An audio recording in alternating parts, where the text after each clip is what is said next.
All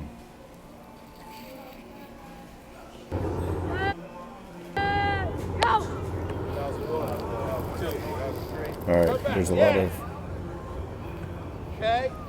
I'm not sure what they're wanting you to do here. I mean, obviously you're going through a progression. Giving a little shoulder, giving another little shoulder, another little shoulder. That takes time.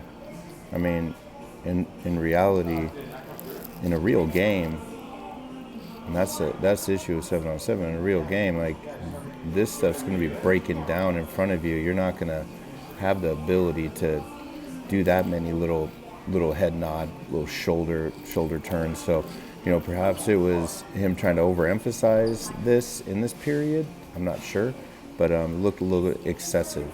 Just merely taking your eyes and lining up to the throw should have impact, right? Like if you want to do a quick little palm off, I get it, but like it's just all taking time. It's not realistic. Okay, as far as our throwing motion here, you want to try to maintain a good base, right? Like we've talked about this, your feet just outside of your hips, right? Maintain that good base. Think of it as like a triangle shape. You're creating a triangle. The apex is the top of the triangle in your pelvis area. All right, maintain a good base, and as you go through, tight turn to be able to be lined up here instead of having to do all this extra movement. And then if you maintain that good base, then there's no need to overstride with the front foot. Your overstriding is leading to timing issues. So your upper half is ready to go, and your lower half is still not even rotated towards the target. Like this is what creates the power, the lower half. Being able to get this foot down fast and then push off of this power foot, the back foot, that's a critical element of the throw. And you could see our arm is beating our hip. So not a good strategy. That's going to lead to issues. And what's your body trying to do? Your body's trying to create power. So it's using your head to really try to create that power. Because you lack the power with that back hip, because of timing, because of your base is off, because you're overstriding with the front foot. Okay, so go back to basics on that. Work some drills before your practices, before they get rolling with you. Like have some detail in your work habits, and work some of the everyday type drills. Base walk drills. Work on going through a progression and then tight turning to the backside of a read. And what does this do when your head's off this access point? When your head's off this access point, what? And what do I mean by that? So we want our spine to be more upright, and we want our head to be on this axis, right?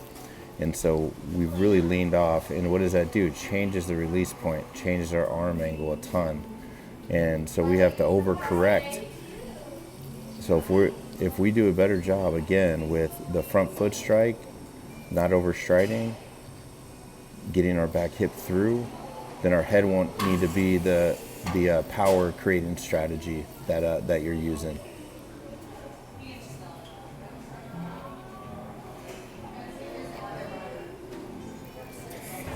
See our front leg lock out as well. You still got plenty of power on the ball. Covering too much ground. Keep these movements nice and tight. Okay, so we're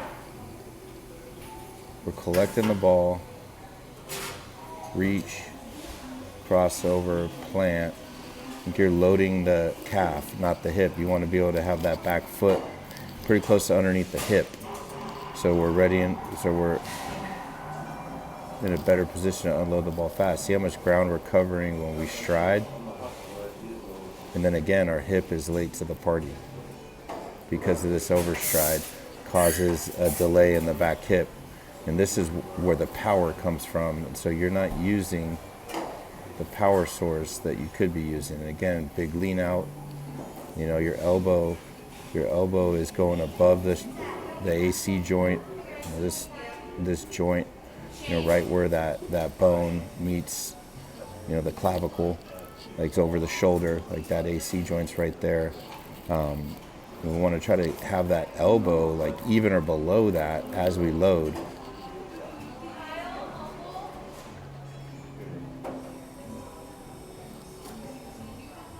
Great ball. I know you're going to compete your tail off and make throws. Just limit the movement in your feet. Limit the overstride. Keep the head still. Drive the elbow back without getting it too high on the initial load. You can see that head really whipping out there as well.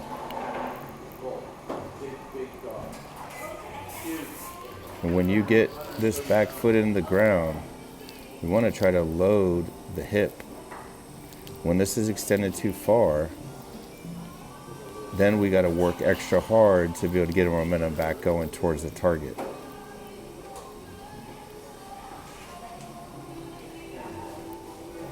See, long stride again. The arm is beating the hip. The head is whipping out. That's our power creation strategy, like using the upper half and the hip and the head, which is not the solution you want. Still got plenty of power on the ball, which is a good thing. Once you clean these things up, you're going to be in better shape. It's going to look more efficient.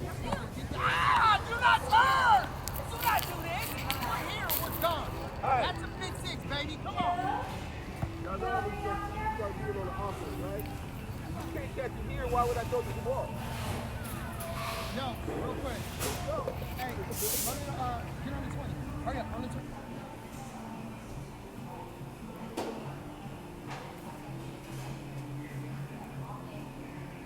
Okay, so on this one, taking a punch step. I don't know, I didn't get the whole picture. So I'm just trying to figure out your footwork there. And I think when you're climbing up in the pocket again, like we want to be aware of these people that are here. So these movements need to be economical. Economical movements. Means that there's no waste, right? We don't want to be wasteful with movement. We want to move as much as we need to. Okay? There are times where you're gonna have to climb up and really like climb, because everybody, the ends on both sides, the tackle, the nose, like they're really screaming upfield, boom, and then there's a natural little crease there where you could step up and you got to really climb up. Those scenarios do happen for sure.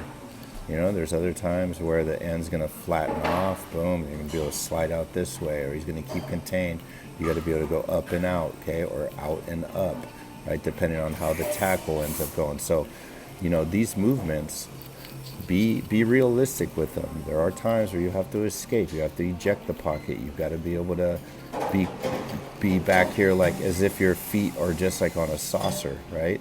Like if we have like a little circular dish there, like if you ever been on one of those where you've gone sledding down a hillside in the snow, those dishes, like pretend like your feet are right on there and all you're doing is just turning and pivoting and you're not gaining ground forward. Sometimes that's a scenario that needs to happen where your guards and your centers are getting bull rushed, or they're having to really set and then stop that bull rush and that push towards you where you can't step up.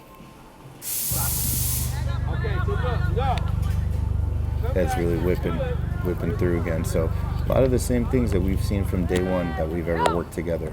And I think your ability to go out there and play this last fall and lead your team, like those are the biggest learning lessons.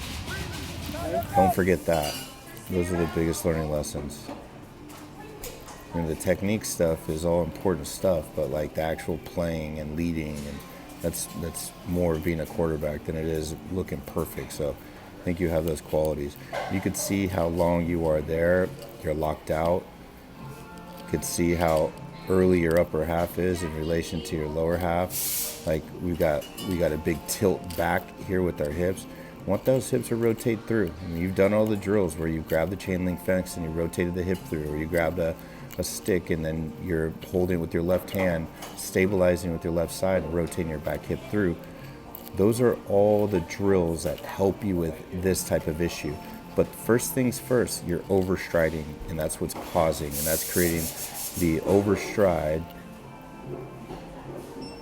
is causing the lean out.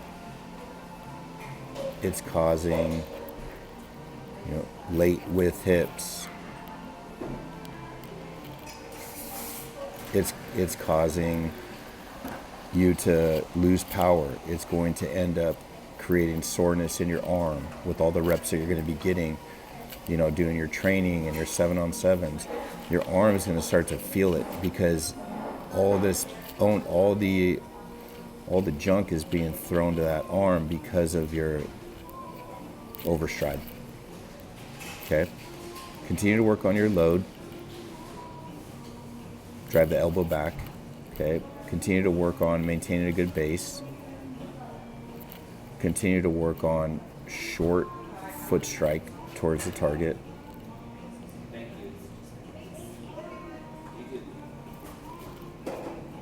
So these are all things you need to continue to work on.